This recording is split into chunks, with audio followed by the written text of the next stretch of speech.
kepada Yang Mulia Tuan Pengerusi Majlis dan hadirin dan hadirat yang hadir dalam majlis memperingati ulang tahun kematian Saudara Adi Kumanan yang ke-12. Saya mengucapkan ribuan terima kasih kepada ahli keluarga beliau, abang beliau dan adik beliau yang sudi menjemput saya ke majlis ulang tahun memperingati kematian Saudara Adi Kumanan. Bagi saudara dan saudari yang berada dalam majlis ini, mungkin ramai yang belum mengenali Saudara Adi Kumanan dengan begitu mendalam. Saya selaku editor Majlis Malaysian Nanban, sebuah akhbar bahasa Tamil di Malaysia, hari ini lahir daripada bimbingan dan asuhan beliau selama 18 tahun. Satu jangka masa yang begitu lama. Dan saya mendapat bimbingan daripada Saudara Adi Kumanan yang pada ketika itu merupakan editor Malaysian Nanban. Dan saudara dan saudari sekalian, saya pada ketika 18 tahun yang 34 tak maafkan saya 34 tahun yang lepas, kalau kita bilang sekarang dah 12 tahun beliau telah meninggal dunia, dan campur lagi dengan 22 tahun dan 18 tahun tu dianggap saya mula menjadi seorang wartawan di akhbar Malaysia Nanban tersebut. Jadi apabila saya menyertai bidang kewartawanan ini, saya mendapat seorang ketua yang begitu berketerampilan, seorang yang berdedikasi. Hari ini kalau kita lihat sejauh mana seorang editor begitu berani menangkis serta menulis di dalam akhbar dengan begitu berani, kritis. Namun pada ketika itu saya lahir di bawah asuhan seorang editor yang tidak takut kepada para pemimpin politik. Contohnya, beliau sanggup menegur Datuk Seri Samiwelu berhubung pelbagai skandal yang berlaku.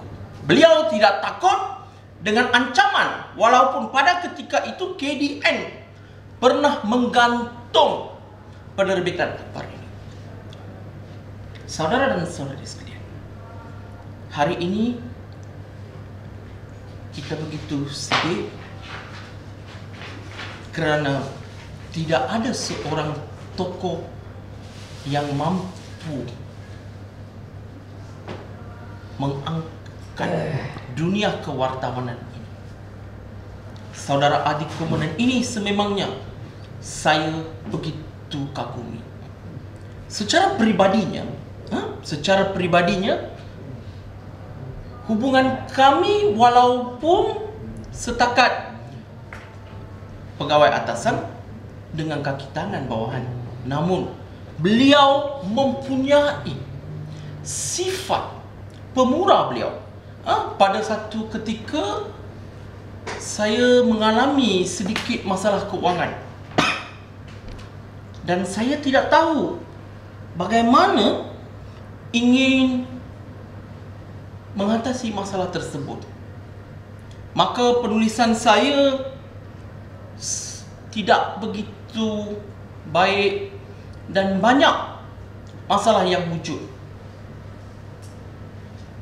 Namun saudara adikku menen, seorang pegawai atasan yang begitu prihatin, mengambil berat terhadap kaki tangan beliau. Beliau memanggil saya pada satu hari. Saya tidak tahu bagaimana beliau mengetahui masalah kewangan saya. Beliau bertanya kepada saya, "Kamu sihat?" "Ya." "Nah, ini sampul surat."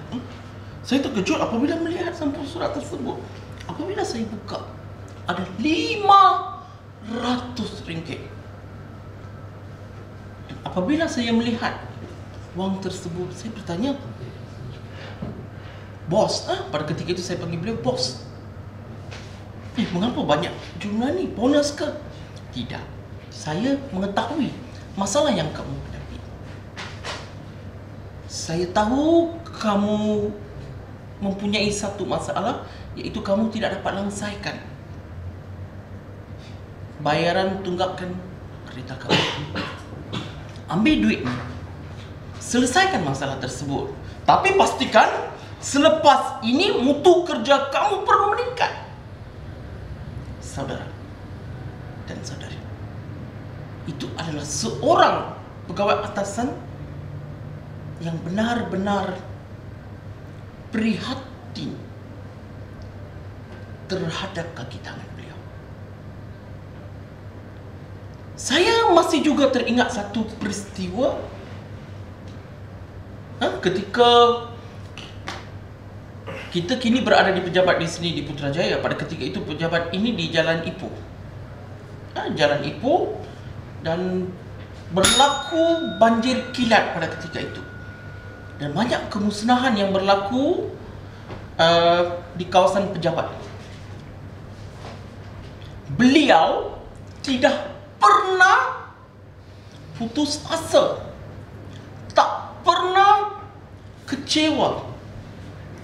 Beliau bangkit, membangunkan semula pejabat